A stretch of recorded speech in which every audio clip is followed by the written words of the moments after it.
Play. Welcome to State of Play. Now, you may have not paid attention, to what is happening between the NDC and the EC. Earlier this week, there was some good news. Somehow, the NDC and the Electoral Commission found a way back to each other. You know, they've been, in this divorce proceedings for a very long time. You know, when you're in divorce proceedings, I like how you term it, divorce proceedings. yes. You know, when you're in divorce proceedings, mostly they don't stay in the same house. Yeah. You separate. Sure. Until, a verdict is delivered and is concluded in court. Mm-hmm. And then, of course, it becomes a permanent feature. It's formally the divorce has been settled and, everybody goes their separate ways. So for more than a year, the NDC and the EC, they've been going through these divorce proceedings. So they went their separate ways. Yeah, they were separated. I mean, so EC will call IPAC, but NDC won't go. And so they boycotted IPAC for a long time. And then this week, an IPAC meeting was called, and NDC showed up. In fact, yesterday I saw a statement from the Peace Council congratulating the both parties for finding a way to resolve the difference, right? But if you have observed, the tensions between them since Monday when they returned has actually heightened, and has heightened over this controversy over whether to move the election date to November or not. Yesterday, John Mahama went to speak about it, telling the Christian community, the leaders of the Christian community in Koforidua, that in essence, this whole push to have this elections in November shouldn't be a priority, and that can cause a bit of chaos, because it is too late in the day to start the whole process, because this is not a constitutional amendment that you need to do in essence. And the EC, obviously, we spoke to the EC. EC says, well, listen, we will not take instructions from any other political parties, that when we decide what we want to do and we believe is the public interest, that's exactly what we'll do. And then you hear the Deputy General Secretary who joined me on Top Story make the point that this is all part of some grand scheme of a sort, when the EC itself should be focusing on fixing the challenges that we saw in the district level elections. They're focusing on rather changing the date. They don't want it this year. They want it next year. So clearly, this return to IPAC is setting the stage for more fireworks. You see, and maybe the timing of the NDC's return is also something that we should look at. Because in 2024, lots of decisions will be taken at IPAC, even though the decisions are, decisions not binding on the Electoral Commission. At least you can make a point, others may see the sense, and the Electoral Commission may see the sense in the, suggestions you make and take them. So it's important they're going at this time. But I ask myself, today in Ghana, look, to be very honest with you, I don't care when elections are held. I don't. I don't too. I don't care. But must this be the most topical issue today? This morning, I think Professor Achuayi had a lecture somewhere. Professor Achuayi, who's Vice President of the Arts Section of the Ghana Academy of Arts and Sciences. And is a man all of us have studied when it comes to political science. And for those of us who studied local government, he's one that you learn about even in decentralization. He says, because of the nature of the elections, the Electoral Commission should consult widely and get the buy-in of everybody before it takes a decision. But that's the thing about this particular one, though. So the EC called the IPAC and put the thing before them. Before, you have to go all the way back to 2015, when the proposals were first made. The first attempt to have this implemented was in 2016. The Attorney General then sent to Parliament a constitutional amendment bill. Now that constitutional amendment bill, so this was under the NDC, in July, went for a vote. Of course, that was defeated. The NDC wanted it in 2016. The MPP did not want it in 2016. And so it needed 2/3 to have it passed. When it came down to the vote, the NDC, then majority, voted overwhelmingly for it. But the MPP side voted against it. So it died. Now, fast forward to now, to the point about build consensus. So the EC says, well, this current crop of EC leaders, they say they didn't start it because it was started previously. But they believe, having inherited it, that it is the right thing to do. Okay, they called an IPAC meeting, NDC was there. There was consensus that it's something that we should do. But the thorny issue is, when do you do it? Do you do it for 2024 or do you do it for 2028? And do you have enough time for this? Now, yesterday, thankfully, I got Albert Ahin, who he was actually part of the meeting, the national coordinator for the coalition of domestic election observers. He was also part of the meeting.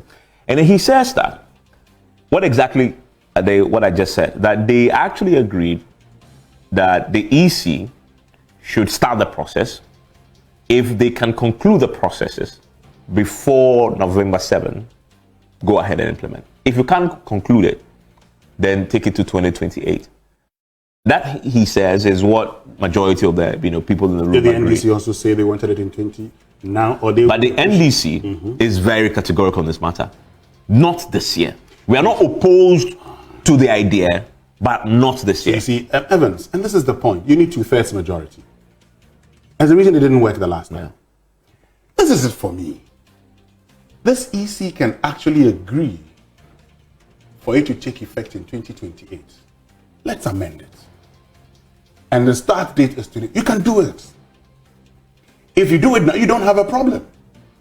At least we can have consensus on a date. It shouldn't divide us. Yeah, but you see, that's the point I am making. So if today, and politicians, look, you and I are not politicians. I know mainstream politicians. For mainstream politicians, their thinking is different. Everything is contested. Exactly. So I am saying, and who wouldn't want to vote in November and by December, be free, relaxing? I would want a situation like that. I don't want to have elections in December, and if it goes into a second round, then you are, you don't have a Christmas, you don't have a New Year, because by the time you're done with the second round of elections, you're tired. And then you'd have to start work again because there's a swearing in on the 7th. Look, as much as we like the excitement of covering elections, it's very stressful, no doubt. So you would want it earlier, get some rest, and move on with your life. Recover. But if there is no consensus, for me, and I keep saying this, my point always is that, look, because of how contentious elections are, if there's no consensus, leave it. Continue the engagements. Elections are such, and you've seen, for instance, the indelible ink issue, Michael Okoye himself saying, no, don't do this. Because you see, for some reason, which I do not know, when parties are in opposition, they don't trust the Electoral Commission. Yeah. And former President Kufuor said something. I'm going to do some analogy here. He said that all the people who were accusing him, because when they were in office, that's what they were doing. So they think he's doing same. I don't know what it is that political parties do with the Electoral Commission when they're in government. That when they're in opposition, they want to oppose everything the Electoral Commission suggests. So for me, there's something that John Mahama said yesterday that I agree with. If this is such an important policy change, why didn't the EC do it last year or the year before or shortly after the 2020 election? That is a very legitimate concern, because if it's this important, you'd have done it before the election. Because if you speak to Martin Kpebu, who drew out the processes for the amendment, he says, he concludes that legally it's possible. It will travel quite a bit in close to November 7, but it can be done. So you do not leave room for questions to be asked about timing, because the main objective is to deliver a credible, free and fair elections. It is not about when you do it. So EC had time and space to have done this in 2021, 2022, 2023, but didn't. Now they want to do it in an election year. The process has not started. At least what has started is telling the parties, we want to activate this proposal and implement it that was made in 2015. So I agree with John Mahama on that point. The EC, I've heard the explanation, what they told the parties why they haven't done it before, but I think it's hard to accept that for something that they believe should happen, a reform that they believe should happen, they didn't start the process and have it cleared way before the election year itself. So that's one. But then the NDC also has questions to answer on this for me. Because remember that in 2016, when the Attorney General under John Mahama sent the constitutional amendment bill to Parliament, it was in June. The vote was in July, rather. The vote was in July.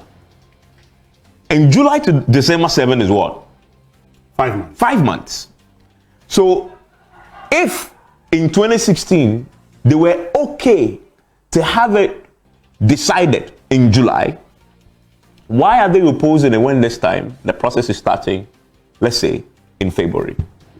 I mean, and I think it's a fair question to ask the NDC too on that. Because mid-year, you pushed it. You pushed it all the way to a vote. You wanted it. Now it is February. You have Parliament coming in. By the time they finish this, when they return, and they finish this particular meeting, it is very highly likely, if consensus is built, they would have made progress to having it approved, passed, and amended before July. But you're opposed to that. So the timing question raises possibility of double standards. But that's the other point for me also. So what if, for instance, the NDC found lots of sense in Obi Amoah's argument of 2016? And so they realized that today, let's start it early. This is it for me. Look, if I found myself in the shoes of the Electoral Commission and we all agreed that we wanted to do it this day, at least now that we have consensus for 2028, let's start the process and conclude it this year, if possible. And shift the implementation.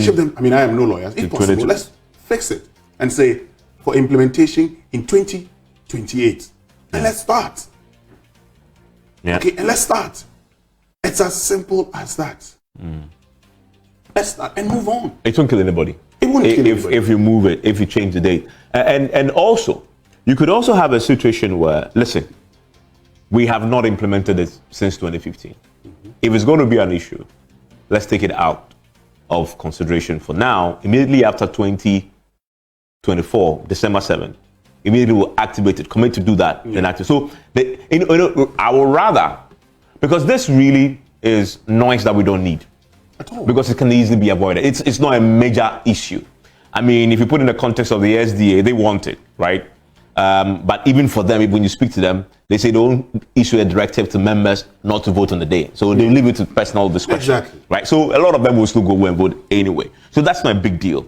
So why do you start this fight, which will poison the political atmosphere, raise temperatures over an issue that relates to date, when to do it? And I think at some point, the EC, I know, the EC have always maintained, and this is not only under Evans Mensah, but also Charlotte say that they're autonomous, right? And what they deem to be the right thing to do, what they'll do, regardless of what the parties say, because they have the final authority. That is legally true. But sometimes, if you only will use the law to assert your authority, but not consider the other non-legal issues, that can cause you far more trouble and headache. We're journalists. We have friends, right? You may have positions. And you probably would know that sometimes the position I probably may express on air is by virtue of the information available to me. By virtue of the work we do, you cannot say anything outside the facts presented to you. The Electoral Commission should realize one thing.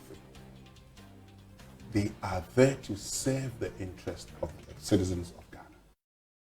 They are there to ensure that at every given time and moment, we have a free, fair, transparent election.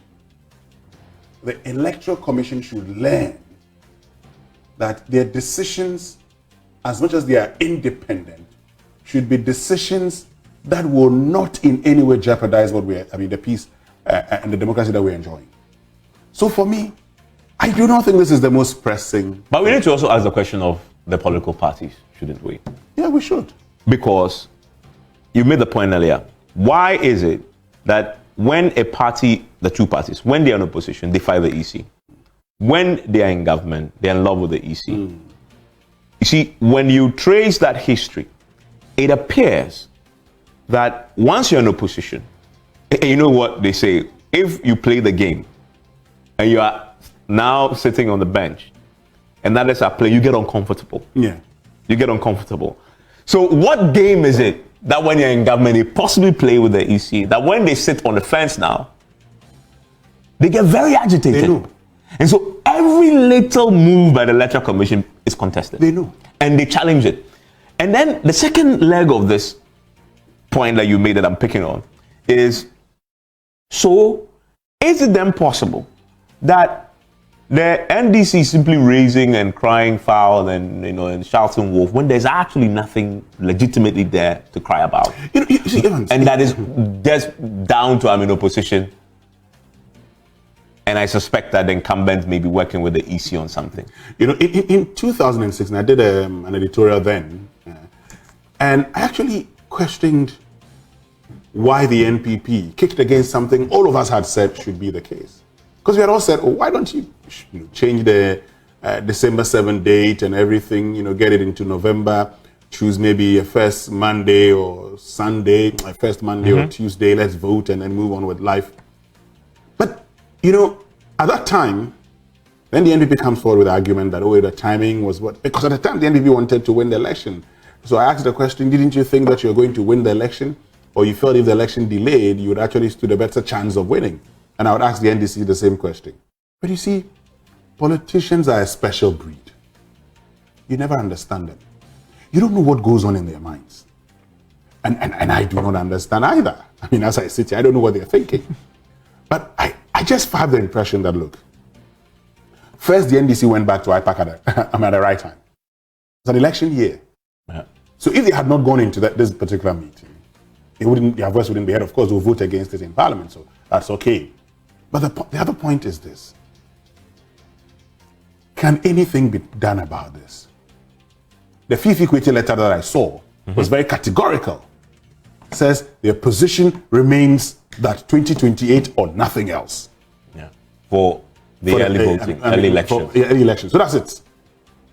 But I say, the Electoral Commission can actually help their cause by at least, once there's consensus on something. Now this is the thing. Politicians hardly agree on anything. No, they won't. At least, when you say politics, the NDC and NPP. No, okay, it's NDC and NPP. Yes. They won't agree on anything. I mean, so when they agree on this one, let's do 2028. It's that simple. No, you see, and the EC isn't also helping itself. It emerged yesterday whilst I was looking into this subject that there's something that the NDC and NPP agree on the matter, which is that the Electoral Commission itself is late in publishing its electoral calendar, which is standard for an election year. So everybody is aware what will be done towards December 7th. So yesterday when that was raised, Henry Nanabuachi, who's the national organizer, agreed the issue about the timing, right? Agreed that the MPP is also concerned and actually criticized the Electoral Commission too for not publishing this electoral calendar, for there to be some predictability on what is going to happen. Because if you have an electoral calendar, you factor in this process to amend the constitution to change the date. Then everybody else can then work with you to see, do you have enough time to do this particular, execute this particular part of the calendar in conjunction with everything else you want to do in time for December 7 or November 7, whatever it is. So we will ultimately have a credible, free and fair elections. Without a calendar, everybody's wondering, and the NDC has legitimately raised the issues, can you really do it in time? Yeah. And without the calendar, you then ask the second question. Even if you can do it in time, but I don't know what else you want to do this year towards November 7, how do you put me in a position to assess if you trigger this process, won't it affect the other things that you want to do that you haven't published yet, right? That I can't really come to a conclusion on whether this will affect your ability to deliver on a fundamental job of prosecuting an elections and conducting the polls in a way that is free and fair. So you've left the parties in the dark, but you're telling them you can do it, but show us the calendar, right?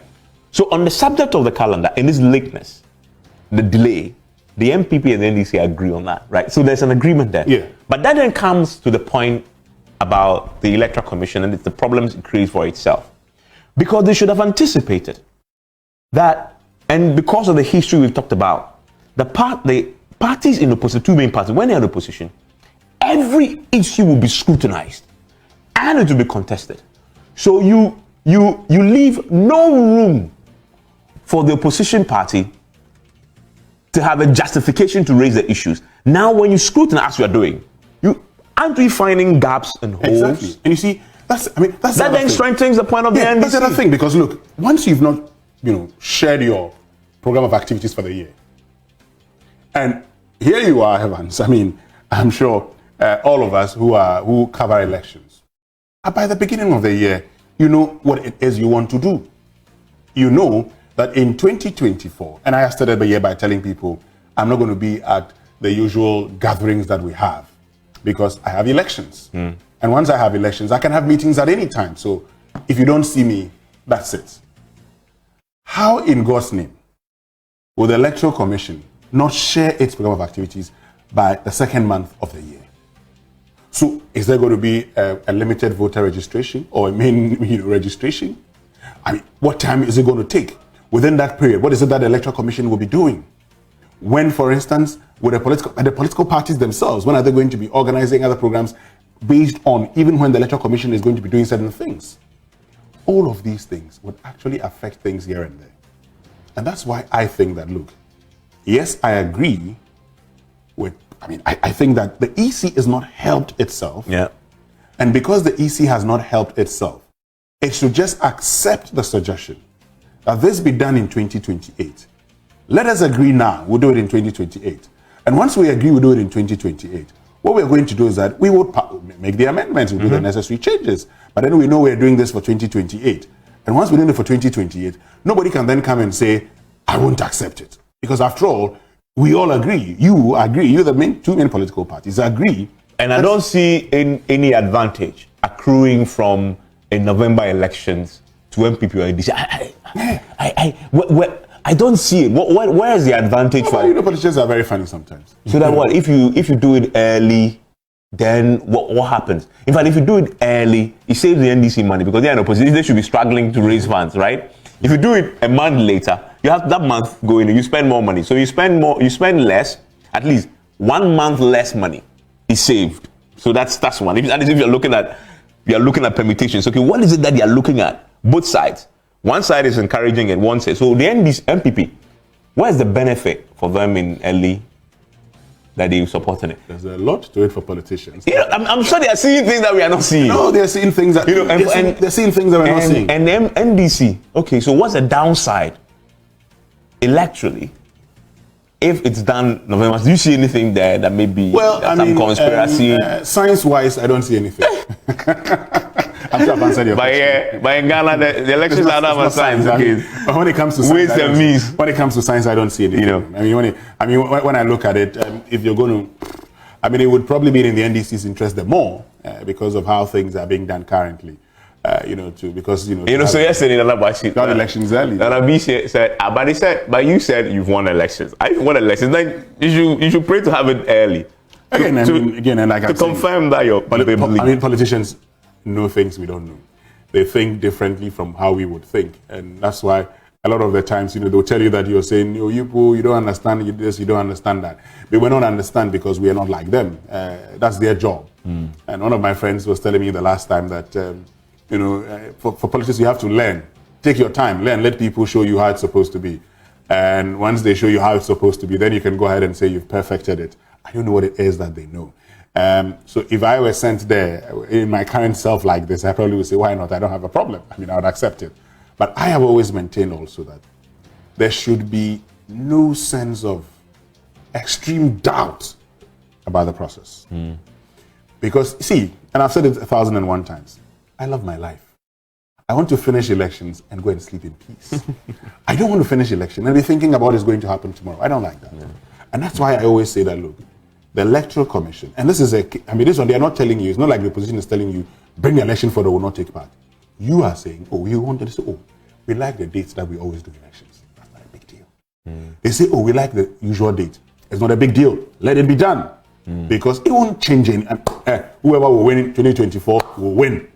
And that's it. If you and for me, that's the thing that is always a head scratcher, right? Because history has taught us that regardless of how the opposition party attacks the Electoral Commission, discredits it, suspects it, does not believe in the process, the outcomes have showed us that those fears that he had expressed prior to the elections have not once been borne out.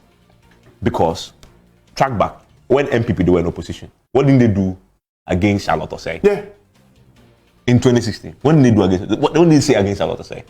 But when the outcome came, in the final analysis, they got the largest vote we've ever seen an opposition party claw back from an incumbent in 2016. Under a woman they didn't want, right? You go back even further, NDC too had the same issue, right? You go back to 2018. There were concerns about Afarajan. Remember the no vote, biometric. Yes. Yeah. That's 2012, right? Of course, they lost, but they said they didn't lose. But if you go back to 2018, there was a lot of criticism against the electoral. But they won the 2008 elections. Pardon me. The NDC, yes. The NDC. They're criticizing, yes. Yeah, they criticized them, but they won that election. Yeah, all they went was the runoff. But that's the point, because the Electoral Commission, as much as politicians say, oh, they could do a thing or two, like Afarajan told all of us, elections are won at the polling station. If anybody wants to, I mean, at Asin North, by 6 p.m., even before 6 p.m., the NDC knew they had won. Yeah. They knew they had won. And this is a poll that, by the way, was organized under the current leadership of the... They did their homework well. So as for political parties, well, but I mean, so that's, if you're the Electoral Commission, go ahead, do your homework well, let it be free and fair, like we've always insisted. If anybody wins, they'll win. They can't come back and say they were cheated. And that's, I mean, and I've always insisted that the 2 election petitions, I mean, the court threw them away without merit. You know what that means. So let's let it go. Anyway, enjoy the rest of the evening. We'll see how these divorce proceedings end. Now they are back, but as we have been saying, it's just set the stage for more fireworks.